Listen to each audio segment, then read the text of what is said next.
I'm your host, and today I want to take you on a journey that began with a simple, everyday moment that sparked a fascinating line of inquiry.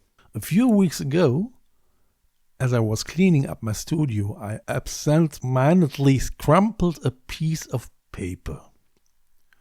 The sound it made immediately transported me back to cozy evenings by the fireplace, listening to the comforting crackle of burning wood. It struck me how two such different activities, crunching paper and stoking a fire, could produce sounds that felt so similarly evocative. This small, seemingly mundane moment led me down a path of curiosity and research, exploring the intricate connections between sound, perception, and emotion. So, today we'll delve into why these sounds are so alike and what they reveal about our sensory experiences and cultural perceptions. Why does crunching paper sound so similar to the crackling fire?